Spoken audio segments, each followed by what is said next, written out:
पद्मेश 24/7 में आपका स्वागत है। मैं हूं अर्चना मिश्रा। सबसे पहले एक नजर आज की हेडलाइंस पर।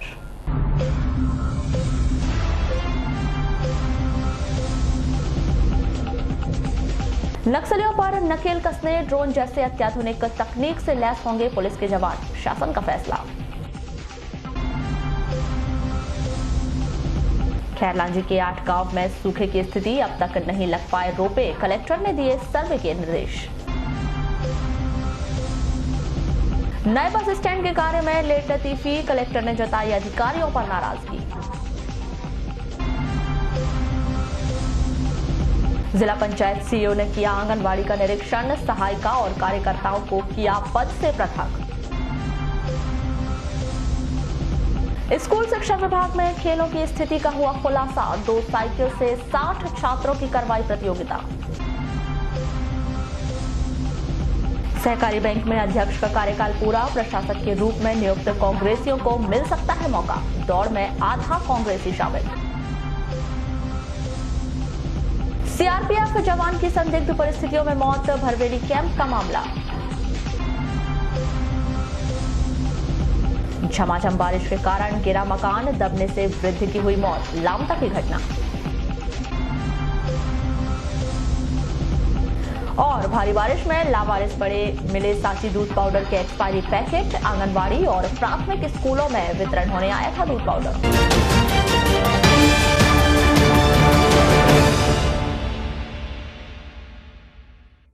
और अब खबरें विस्तार से। बैहर नगर परिषद में अध्यक्ष सहित नगर के 15 पार्षदों ने नगर परिषद के उपयंत्री ज्योति मेश्राम की कार्यप्रणाली और मुख्य नगर पालिका अधिकारी आर.के. कुरवेती की लापरवाही पर नाराजगी व्यक्त करते हुए नगर परिषद कार्यालय में ताला लगा दिया। आपको बता दें कि 13 अगस्त को परिषद की सर्वसम्मति से निंदा प्रस्ताव पारित किया गया था, लेकिन किसी प्रकार की कार्यवाही नहीं होने के चलते 26 अगस्त को अध्यक्ष गणेश मेरावी सहित वार्ड के 15 पार्षदों ने नगर परिषद में ताला जड़ धरने पर बैठ गए। किसी भी शासकीय कर्मचारी को अंदर नहीं जाने दिया गया। अपनी एक सूत्रीय मांग को लेकर सभी पार्षद और अध्यक्ष कार्यालय के मुख्य द्वार पर तंबू लगाकर धरने पर बैठे रहे। तहसीलदार धरने को समाप्त और कार्यालय का ताला खोले जाने को लेकर मान मनव्वल करते रहे। बताया जाता है कि अध्यक्ष और पार्षद एक ही जिद पर धरना दिए बैठे हैं कि तत्कालीन उपयंत्री ज्योति मेश्राम को हटाया जाए। उपयंत्री के अगेंस्ट में जो प्रस्ताव किया गया था 13 तारीख की बैठक में, निंदा प्रस्ताव, उस पर आज दिनांक तक किसी प्रकार का ना शासकीय कार्रवाई हो पाई और ना ही उसको कहीं अटैच किया गया। रिस्पॉन्सिबिलिटी तो दोनों की है, जिम्मेदार व्यक्ति हैं। उसका परिणाम यह आ रहा है कि आज बैहर का विकास पूरा अवरुद्ध हो चुका है। जनता जो है जिस अपेक्षा से हमको यहाँ पे लाई थी, जिस विकास की गति को देने के लिए हमको जो है निर्वाचन में सहयोग करके हमको यहाँ पे स्थापित किए थे, हम उसमें जो है इन अधिकारियों की नाकामियों के कारण जो है खरा नहीं उतर पा रहा है और जिससे मजबूर होकर आज पूरी परिषद में लेकर हमको नगर पालिका बंद करने की स्थिति। एक ही कर्मचारी को टारगेट बनाए जाने का क्या कारण था?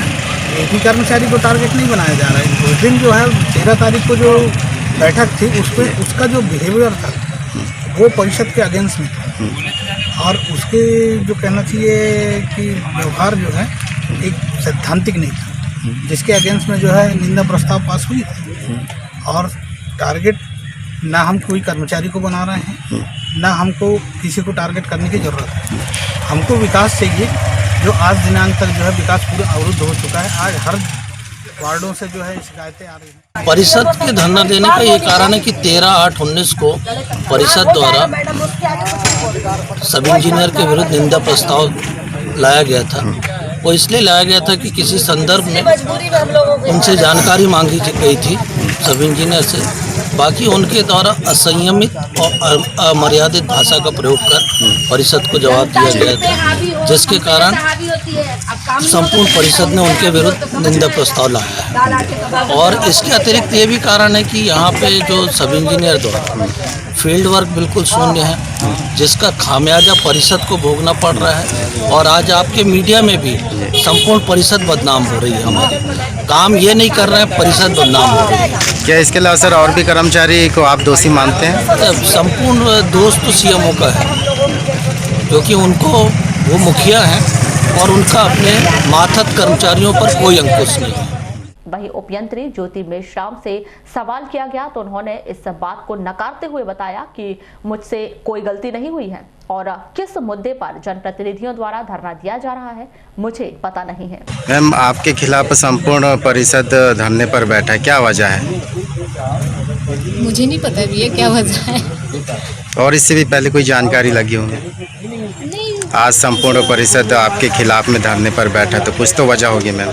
वो तो परिषद ही ज़्यादा अच्छी तरह से बता जैसा सकती कि है उनको परिषद क्या द्वारा आरोप प्रॉब्लम है मुझसे। परिषद द्वारा आरोप लगाए गए हैं कि काम में निष्क्रियता है, सारी चीजें। मैं अपने सारे काम कर रही हूँ। जनप्रतिनिधियों के द्वारा आज नगर परिषद में ताला लगाया गया है, क्या वजह थी सर? ये उपयंत्री हैं नगर परिषद में ज्योति मेश्राम जी, तो इनके खिलाफ कोई निंदा प्रस्ताव पारित किया गया है। इस संबंध में वो धरने पे बैठे हैं। जी सर, क्या इस तरह ताला लगाया जाना उचित है सर? ये उचित नहीं है और इसके खिलाफ जो भी नियमानुसार जो कार्रवाई है वो की जा रही है। सर, पहले भी इन लोगों के द्वारा शिकायत की गई थी, कार्रवाई नहीं की गई, क्या वजह थी सर? कार्रवाई नहीं की गई। अब ये इन्हें पूर्व में भी किया था, ऐसा नहीं है। जो भी नियमानुसार है वो कार्रवाई की गई है और अभी भी जो है तो वो किया जा रहा है जो भी। शहर का इतवारी बाजार निश्चित ही नगरपालिका की कमाई का बड़ा जरिया है, लेकिन बाजार को मिलने वाली सुविधा उपलब्ध नहीं कराई जाती। इस कारण सब्जी विक्रेता सहित अन्य दुकानदार बेहद ही गंदगी भरे माहौल में जैसे तैसे दुकान लगा रहे हैं। बाजार की इस बदहाली के कारण खरीदार यहां आने से कतरा रहे हैं। पद्मेश न्यूज ने ऐसे ही कुछ दुकानदारों से चर्चा की तो उन्होंने अपनी परेशानी कुछ इस तरह से बयान की। इतवारी बाजार में वर्षों से दुकान लगा रहे राजेश बताते हैं कि बाजार में बैठने की कोई जगह नहीं है, नगरपालिका ध्यान नहीं दे रही है, गंदगी किनारे दुकान लगाने को मजबूर है। वो समस्या भी, हमको बैठने की कोई जगह ही नहीं है, नगरपालिका कोई ध्यान नहीं दे रही है और हम पूरे कीचड़ में बैठे हुए। क्या मांग रखते हैं आप नगरपालिका से, क्या करना चाहिए? मांग करते हैं कि यहाँ से साफ सफाई हो, कीचड़ हटाया जाए ताकि हमको बैठने की सुविधा मिले। इतवारी बाजार में अनाज की दुकान लगाने वाले राम गुप्ता बताते हैं कि बाजार के भीतर भारी वाहन की आवाजाही और सफाई न होने के कारण ग्राहकी बहुत कम हो गई है। इतनी गंदगी में कोई भी आना पसंद नहीं करता। कीचड़ रहता है तो ग्राहक क्या रोड से जा नहीं पाता, इधर ट्रैफिक भी आ जाता है। इस चक्कर में क्या ट्रांसपोर्ट की गाड़ियाँ भी आती हैं तो दिक्कत होती है दुकान लगाने में। बरसात के दिन में काफी परेशानी होती है, बहुत ज़्यादा। क्या करना चाहिए इसमें प्रशासन, नगरपालिका? प्रशासन क्या, नगरपालिका ध्यान नहीं देती इसमें। आप लोग क्या चाहते हो कि क्या होना चाहिए? हम लोग यही चाहते हैं कि यहाँ की साफ सफाई रहे तो क्या है, ग्राहकी बढ़ेगी और क्या साफ सफाई रहेगा तो अच्छा रहेगा। सब्जी विक्रेता दीपेश साहू बताते हैं कि इतवारी बाजार के भीतर मंडी प्रशासन द्वारा एक भवन बनाया गया है, इसके पानी निकासी की व्यवस्था नहीं की गई है। इसके भीतर जमा हो रहा पानी बहुत अधिक बदबू मार रहा है। इस और नगरपालिका और अन्य विभाग ध्यान नहीं दे रहे हैं, जिससे परेशानी ही परेशानी है। तो समस्या है, ग्राहक को ज़्यादा समस्या है, ना हम ना दुकान लगा सकते हैं ना कुछ कर सकते। इधर जगह कैमरा घुमाइए आप, पूरा कीचड़ भरा हुआ है, ना हम दुकान लगा सकते और ना ग्राहक आता, पूरा बास मारता है। तो इसमें नगरपालिका ध्यान नहीं दे रही, क्या चाहते हैं आप नगरपालिका प्रशासन? मेरे ख्याल से नगरपालिका की है या फिर ग्राम पंचायत होंगे, सॉरी क्या बोलते हैं, ये सोसाइटी की है ना, ये यहाँ पे इनकी व्यवस्था करना चाहिए, नली बनाना चाहिए। यहाँ पानी निकासी की व्यवस्था नहीं है क्या? पानी भरा रहता है। यहाँ बैठे तो हमको बात आ रहा था, हमारे ग्राहक कैसे आएंगे? वो खड़े होकर माल ही ले सकते हैं। ग्राहक बोलता है कि प्याज बात आ रही है, उनको क्या बताऊं? दूरभाष पर चर्चा के दौरान नगरपालिका के सीएमओ दिनेश बागमारे बताते हैं कि उनके द्वारा बीते दिनों ही इतवारी बाजार के भीतर सफाई व्यवस्था को लेकर जानकारी ली गई थी। जल्द ही स्थानीय सब्जी विक्रेताओं की सुविधा को ध्यान में रखते हुए कार्य किए जाएंगे।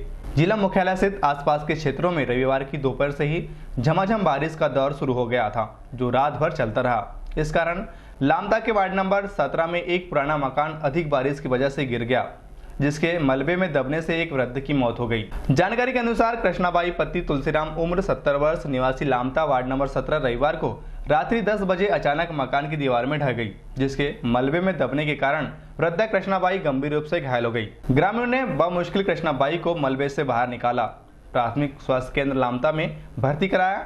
लगभग आधे घंटे बाद कृष्णाबाई की इलाज के दौरान मृत्यु हो गई। चलिए आपको मध्य प्रदेश शासन स्कूल शिक्षा विभाग के खेल विभाग की बदहाली की तस्वीर दिखाते हैं, जिसमें 2 साइकिल के भरोसे 60 खिलाड़ियों की प्रतियोगिता करवाई गई।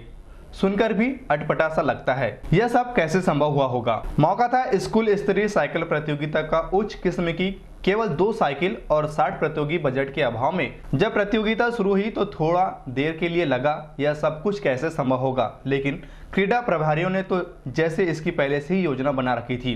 उन्होंने 2 साइकिल से 2-2 छात्रों को मौका दिया और उनकी अम्बेडकर चौक से जय स्तंभ के बीच में प्रतियोगिता कराई।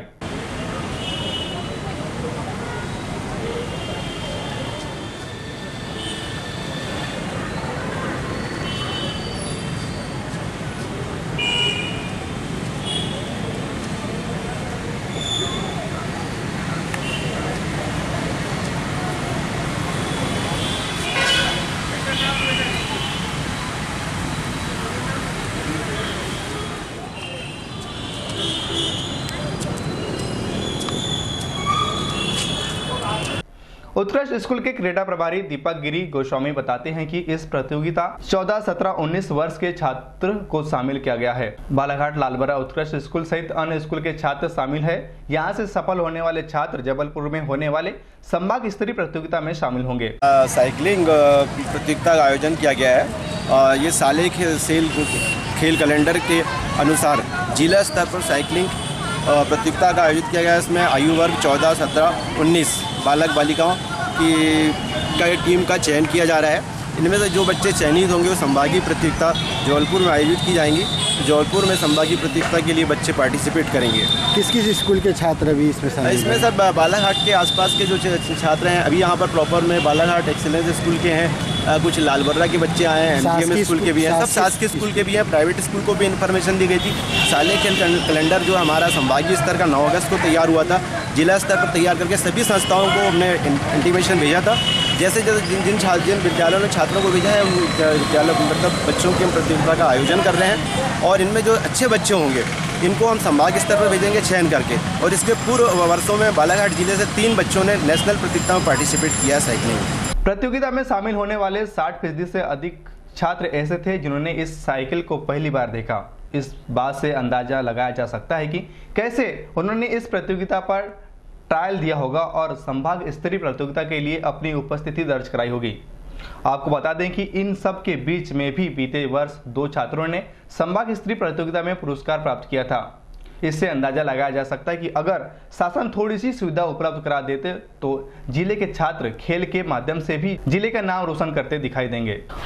विधानसभा चुनाव 2018 में मध्य प्रदेश के भीतर नई सरकार का गठन हुआ तो उन्होंने मीसाबंदियों की पेंशन रोक दी, लेकिन इस बीच अच्छी खबर यह है कि बहुत जल्द सभी मीसाबंदियों की पेंशन शुरू हो जाएगी। मीसाबंदी रहे वर्तमान भाजपा जिला अध्यक्ष रमेश रंगलानी बताते हैं कि वर्तमान की मध्य प्रदेश सरकार ने जरूर मीसाबंदियों की पेंशन पर रोक लगाई थी, लेकिन सर्वे के बाद उन्होंने जब पाया कि सभी मीसाबंदी उचित पात्रता रखते हैं उस आधार पर पेंशन शुरू कर दी गई। चंद दिनों में सभी मीसाबंदियों की पेंशन शुरू हो जाएगी, जिनकी तकनीकी कारणों से पेंशन अब तक शुरू नहीं हो सकी है। मीसाबंदी पेंशन बीच में बंद की गई थी, क्या वो भी चालू होगी? हाँ, वो शायद महीने 1.5 महीने के लिए उनका यही था कि सुपात्र को मिलना चाहिए, उनको ऐसा लगता था। तो जिसके लिए फिर उन्होंने भौतिक सत्यापन किया सबके घरों में जाकर के, और सब तहसीलदार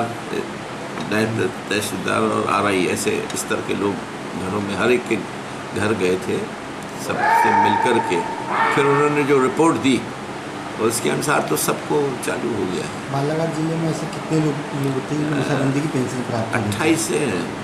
अभी पूरा 28 को पेंशन मिली? हाँ, पेंशन सबको, बहुत सारे, कुछ तो अब इसमें 1-2 कम भी हो सकता है जिनके पति पत्नी दोनों समाप्त हो गए तो उनकी ख़त्म हुई। जैसे देवरस वकील साहब थे, मारडीकर वकील साहब थे, सोनी जी थे, अपने ओंकार सोनी जी थे, इस प्रकार के कुछ वो भी थे, अपने बाबा किनेकर थे लांजी वाले, जो नहीं है अब उनकी कोई भी नहीं है। पति पत्नी में से कोई भी रहे तो उसको पत्नी को आधी मिली। इसमें कोई ऐसा कोई व्यक्ति के खिलाफ जिसको नहीं मिल रही हो? वो एक अशोक केहरी को जो नहीं मिल रही है, लेकिन मुझे लग रहा है उसका कोई बैंक की कुछ गलती से या किसी स्टेट बैंक में है उसका खाता, तो मेरे पास आया भी था, तो 7 महीने की बकाया है। जिला मुख्यालय से 5 किलोमीटर दूर भरवेली पंचायत में स्थित सीआरपीएफ के कैंप में एक जवान की संदिग्ध परिस्थिति में मौत हो गई। प्राप्त जानकारी के अनुसार जवान विनय कुमार मूल निवासी मुरादाबाद सीआरपीएफ की 55वीं बटालियन में दिल्ली में तैनात था, जो विभागीय कार्य से 10 अगस्त को भरवेली आया हुआ था। रविवार की रात को कान में हेडफोन लगाकर सोया था, लेकिन सुबह उठा नहीं तो साथियों ने आवाज दी तो उसने कोई हरकत नहीं की, जिसकी जानकारी वरिष्ठ अधिकारियों को दी गई। मौके पर पहुंचकर चिकित्सकों ने जांच की और उसे मृत घोषित कर दिया।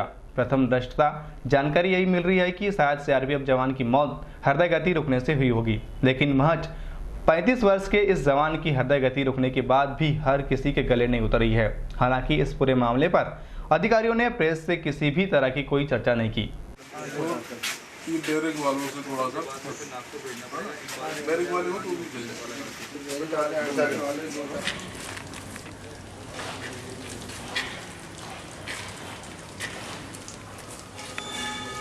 जिले में मनुष्य के काफी करीब इन दिनों बाघ दिखाई दे रहे हैं, चाहे वह खैरलांजी तहसील हो, बैहर बिरसा या फिर लामता।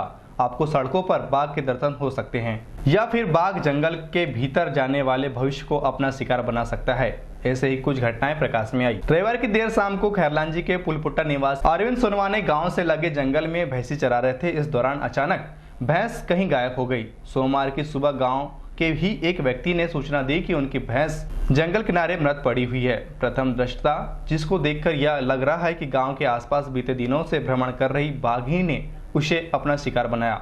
अरविंद के अनुसार 2 दिन पहले बाघिन ने एक गाय के बछड़े को शिकार बनाया था, 2 भैंस को घायल भी किया था। बाघिन अपने 3 शावकों के साथ बीते दिनों से गांव के आसपास ही भ्रमण कर रही है। दूरभाष पर हुई चर्चा के दौरान खैरलांजी रेंज के प्रभारी रेंजर दिलीप उइके बताते हैं कि बीते कुछ दिनों से बाघिन और उसके 2 शावक लगातार इस क्षेत्र में अपनी उपस्थिति बनाए हुए हैं। जितने भी किसानों के मवेशियों को बाघिन शिकार बना रही है, उन्हें जल्द से जल्द मुआवजा दिलाया जाएगा।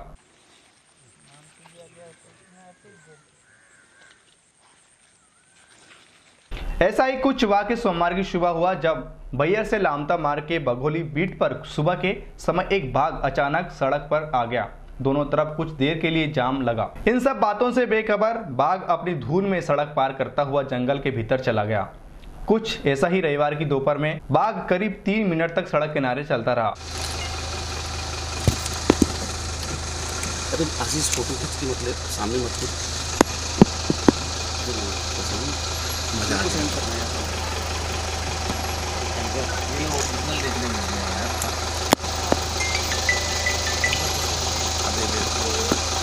रुक दे 2 मिनट रुको।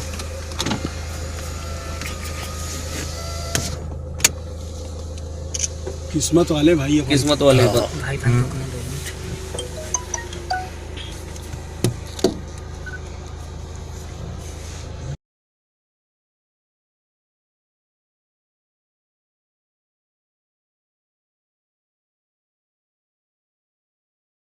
मध्य प्रदेश शासन ने जिला सहकारी बैंक के अध्यक्ष के स्थान पर अपने निकटतम जनप्रतिनिधि को प्रशासक के रूप में बैठाने का निर्णय लिया है, जिसकी बहुत जल्दी नियुक्ति कर दी जाएगी। आपको बता दें कि बालाघाट जिला सहकारी केंद्रीय बैंक मर्यादित के अध्यक्ष राजकुमार राजादा का कार्यकाल बीते 6 महीने पूर्व ही पूर्ण हो चुका है। उसके बाद से जिला सहकारी बैंक द्वारा अपने ही विभाग के एक अधिकारी को प्रशासक के तौर पर बैठा दिया गया। लेकिन अब कमलनाथ सरकार ने यह फैसला लिया है कि इन शासकीय प्रशासकों के स्थान पर जनप्रतिनिधि प्रशासक होगी, जिससे यह स्पष्ट है कि जिले के किसी एक जनप्रतिनिधि को केंद्रीय सहकारी बैंक मर्यादित के प्रशासक के रूप में नियुक्ति जल्द ही दी जा सकती है। जिसके बाद चर्चाओं का बाजार गर्म हो चुका है कि आखिरकार प्रशासक कौन होगा। कांग्रेस में ऐसा कौन जनप्रतिनिधि है जो कमलनाथ सरकार का इस समय काफी करीब है? तो इस सूची में कई नाम सामने आते हैं, जिनमें वर्तमान कांग्रेस कमेटी के जिला अध्यक्ष विश्वेश्वर भगत, परसवाड़ा के पूर्व विधायक मधु भगत, ब्रॉडगेज संघर्ष समिति के अध्यक्ष अनूप सिंह बैस, वहीं महिला नेतृत्व में पुष्पा बिशन, अंजू जायसवाल को भी मौका मिलने की बात सूत्रों के माध्यम से मिल रही है। अब देखना यह है कि कमलनाथ सरकार कब तक जिला सहकारी बैंक मर्यादित में प्रशासक के तौर पर जनप्रतिनिधियों की नियुक्ति करती है। रानी दुर्गावती विश्वविद्यालय द्वारा 4 महीना पहले नियमित विद्यार्थियों की प्रथम और द्वितीय वर्ष की परीक्षा आयोजित की गई, लेकिन आज दिनांक तक परीक्षा परिणाम घोषित नहीं किया गया, जिस कारण छात्र बहुत अधिक परेशान हो रहे हैं। आपको बता दें कि महाविद्यालय में सेकंड ईयर और फाइनल ईयर में प्रवेश की अंतिम तारीख निकट आ चुकी है। ऐसी स्थिति को देखते हुए परीक्षा परिणाम आए बिना ही छात्रों को एडमिशन दिया जा रहा है। इस विषय पर जटाशंकर त्रिवेदी महाविद्यालय के प्राचार्य डॉक्टर प्रवीण श्रीवास्तव पूरी जानकारी इस तरह से दे रहे हैं। नहीं, ये लगभग इस बात को 20 दिन हो रहे हैं, 20 दिन से ज़्यादा हो गए। हम लोगों ने सेकेंड ईयर जो फर्स्ट ईयर का जिन्होंने एग्ज़ाम दिया है वो सेकेंड ईयर में, और जिन्होंने सेकेंड ईयर का एग्ज़ाम दिया है वो थर्ड ईयर में, उनका प्रवेश कार्य चालू है। यदि कोई स्टूडेंट छूट रहा है तो अभी अगले 3-4 दिन में आके प्रवेश ले सकता है।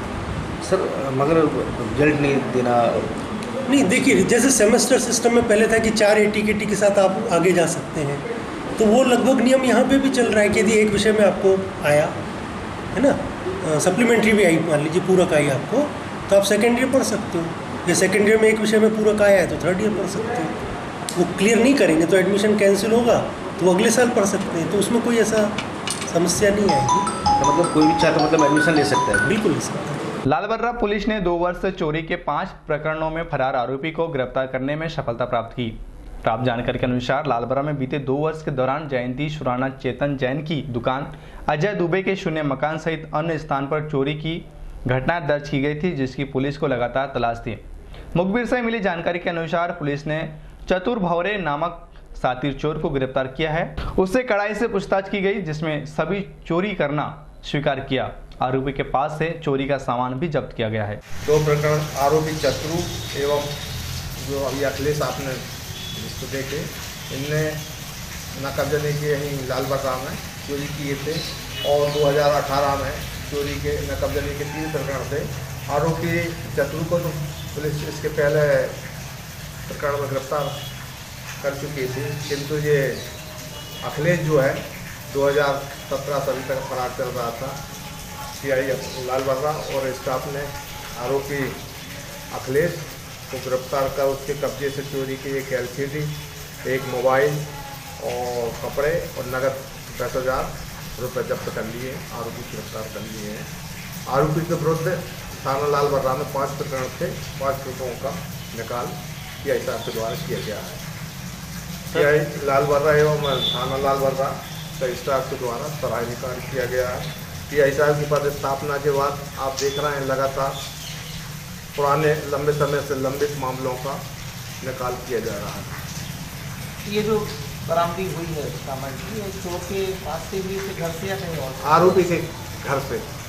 हॉकी के जादूगर मेजर ध्यानचंद के जन्म दिवस के अवसर पर महाकौशल क्रीड़ा परिषद जबलपुर के द्वारा 28 अगस्त को महाकौशल खेल रत्न अलंकरण समारोह का आयोजन किया जा रहा है, जिसमें बालाघाट का प्रतिनिधित्व कराटे खिलाड़ी माया ठाकरे करेंगी। आपको बता दें कि खेल विभाग के द्वारा जिला स्तर पर कराटे खिलाड़ी माया ठाकरे का नाम इस कार्यक्रम के लिए भेजा गया है।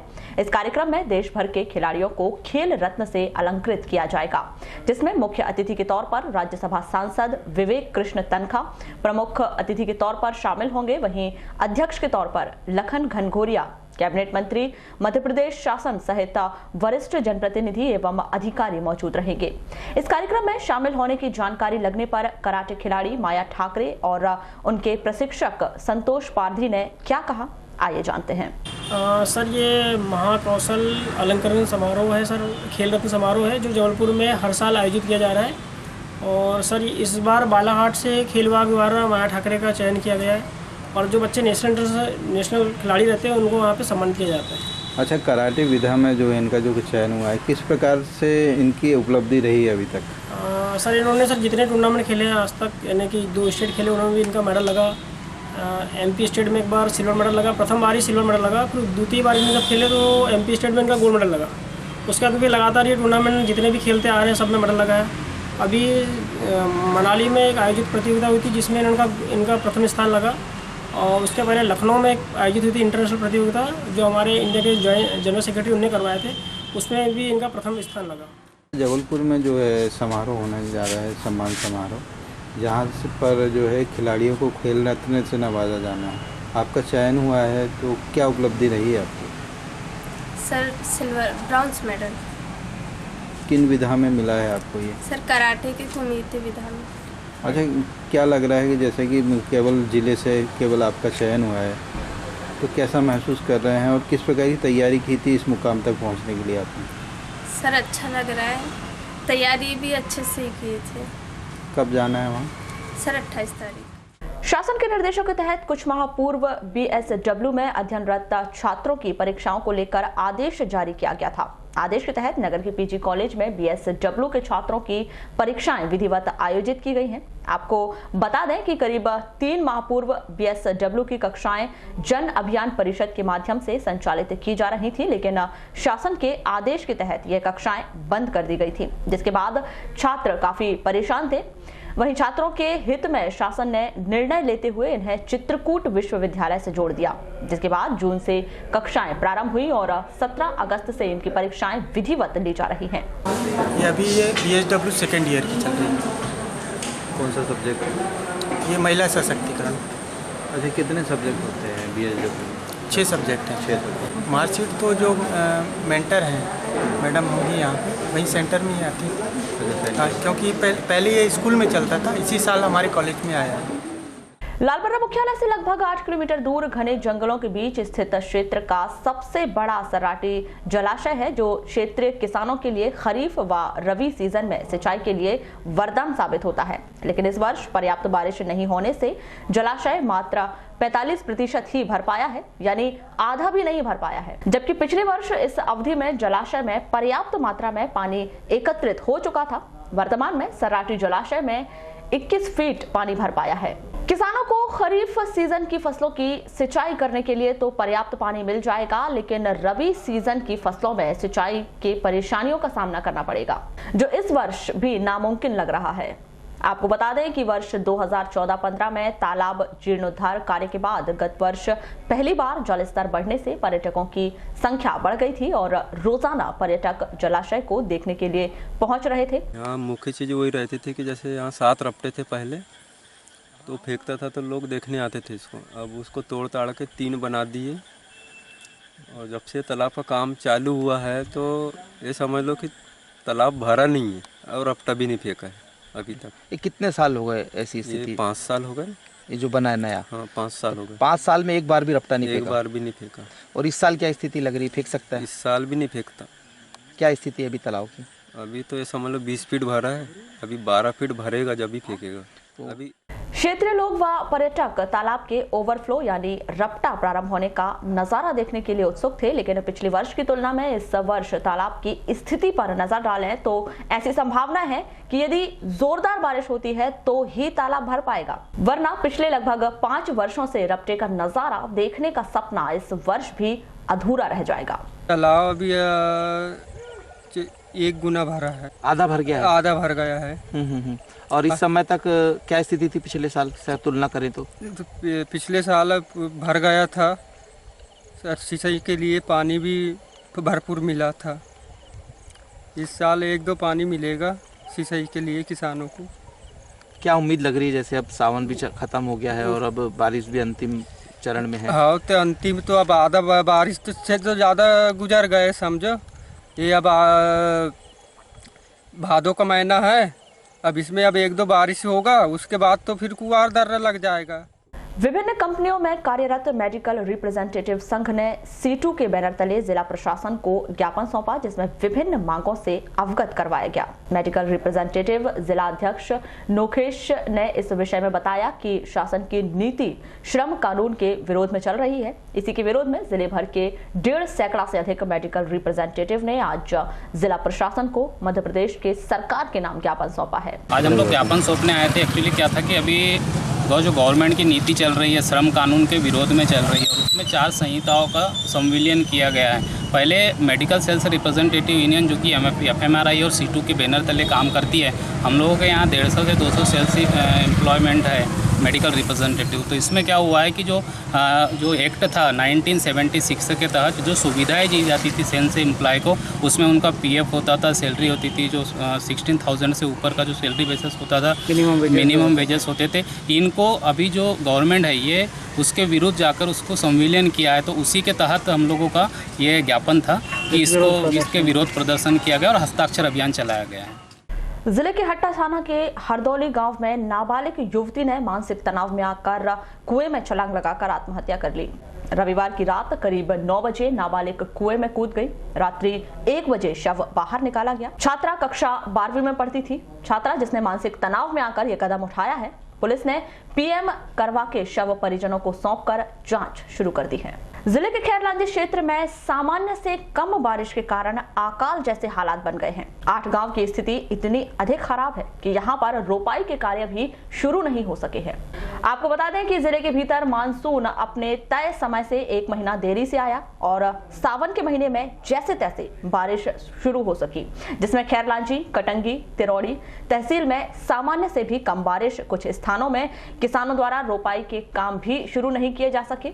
यह गांव महाराष्ट्र की सीमा से लगे हुए हैं, जिनमें प्रशासन की टीम अब सर्वे का काम करने की तैयारी कर रही है। कलेक्टर दीपक आर्य बताते हैं कि खैरलांजी तहसील के 8 गांव में रोपे नहीं लगा पाए हैं। इसे देखते हुए जिला प्रशासन द्वारा राजस्व विभाग की टीम को निर्देशित किया गया है कि मौके पर जाकर रिपोर्ट तैयार करें और राहत राशि प्रकरण जल्द से जल्द दिए जाएं और इन 8 गांव के प्रभावित किसानों का समर्थन मूल्य धान खरीदी पंजीयन न करवाए जाए, जिससे व्यापारी इन्हें बहला फुसलाकर भविष्य में कालाबाजारी करने की योजना न बनाएं। जिला पंचायत के मुख्य कार्यपालन अधिकारी रजनी सिंह ने 26 अगस्त को नगरीय क्षेत्र बालाघाट के वार्ड नंबर 10 भटेरा चौकी के आंगनबाड़ी केंद्र क्रमांक 24 का आकस्मिक निरीक्षण किया। निरीक्षण के दौरान आंगनबाड़ी केंद्र में अनियमितता पाए जाने पर आंगनबाड़ी कार्यकर्ता और सहायिका की सेवाएं समाप्त कर दी गई हैं। आंगनबाड़ी कार्यकर्ता गायत्री नगपुरे केंद्र पर बिना पूर्व सूचना के अनुपस्थित हैं। आंगनबाड़ी केंद्र में एक भी बच्चा नहीं मिला। आंगनबाड़ी केंद्र के रजिस्टर की जांच करने पर पाया गया कि सभी रिकॉर्ड अधूरे हैं। आंगनबाड़ी सहायिका को केंद्र के बच्चों के नाम तक नहीं पता थे। जांच के दौरान पाया गया कि पूर्व में आंगनबाड़ी पर्यवेक्षक के निरीक्षण में भी इसी तरह की अनियमितता पाई गई थी।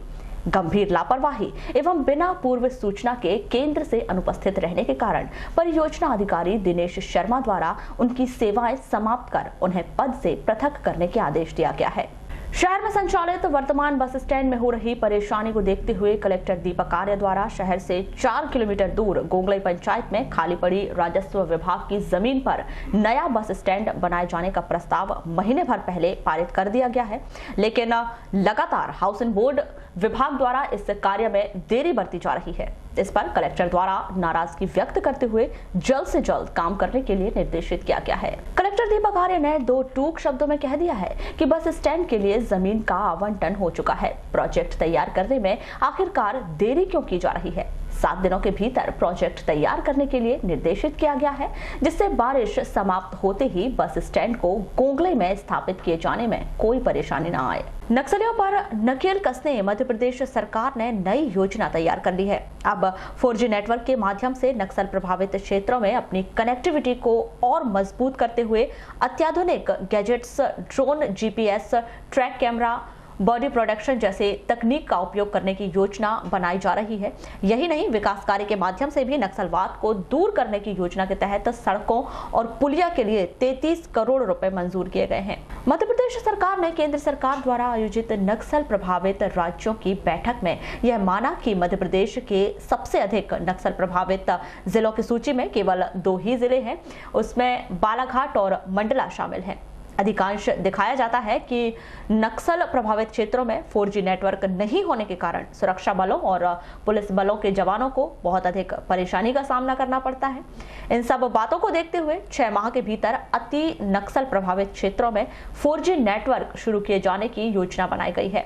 बालाघाट और मंडला के बीच रोड कनेक्टिविटी को दुरुस्त करने के लिए 2 सड़कों और 1 पुलिया के लिए 33 करोड़ 74 लाख रुपए की मंजूरी दे दी गई है। यही नहीं, मध्य प्रदेश सरकार द्वारा नक्सल प्रभावित क्षेत्रों के विकास के लिए बैंकों की शाखाओं में भी वृद्धि करने की योजना बनाई गई है।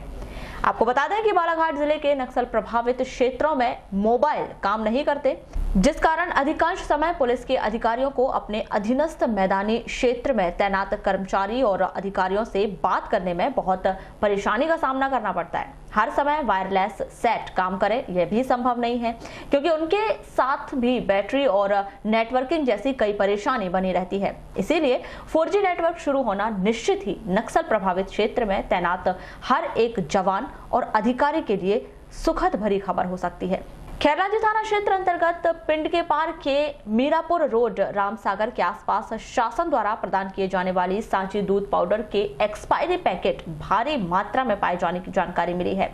इस मामले को लेकर जनपद शिक्षा केंद्र खैरलांजी के बीआरसी दिनेश नकपुरे ने आपत्ति दर्ज की है। दूरभाष पर चर्चा के दौरान उन्होंने बताया कि जनपद शिक्षा केंद्र के माध्यम से आंगनबाड़ी केंद्रों एवं प्राथमिक स्कूलों में सांची दूध पाउडर का वितरण किया जाता है। कुछ दिन पहले कुछ शिकायत मिलने पर इस पर रोक लगा दी गई थी, लेकिन इसे फेंके जाने के आदेश नहीं दिए गए थे। जिनके द्वारा यह दूध पाउडर इस तरह से फेंके गए हैं, उनकी जांच कर वैधानिक तौर पर कार्रवाई की जाएगी। बुलेटिन के अंत में एक बार फिर नजर डालते हैं आज के हेडलाइंस पर।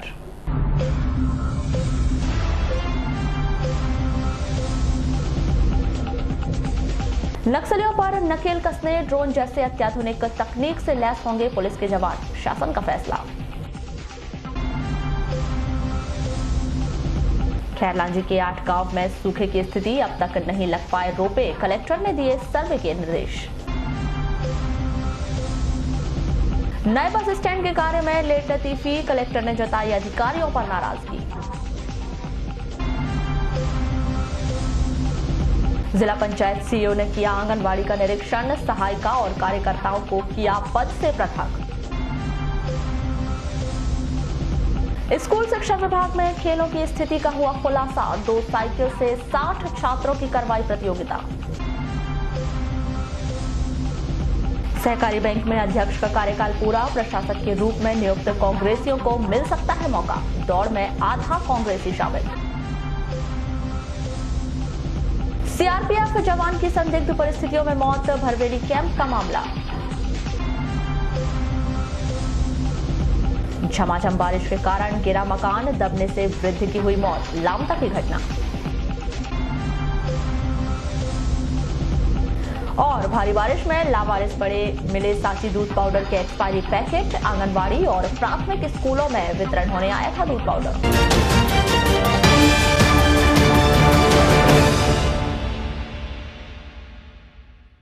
तो ये थी अभी तक की खास खबरें। खबरों की ज्यादा जानकारी के लिए लॉग इन कीजिए www.balaghategh.in पर। इसके अलावा आप अपने एंड्रॉइड फोन से प्ले स्टोर पर जाकर बालाघाट एक्सप्रेस ऐप भी डाउनलोड कर सकते हैं। तो आज बुलेटिन में बस इतना ही। अगली न्यूज बुलेटिन के साथ फिर मुलाकात होगी, तब तक के लिए नमस्कार।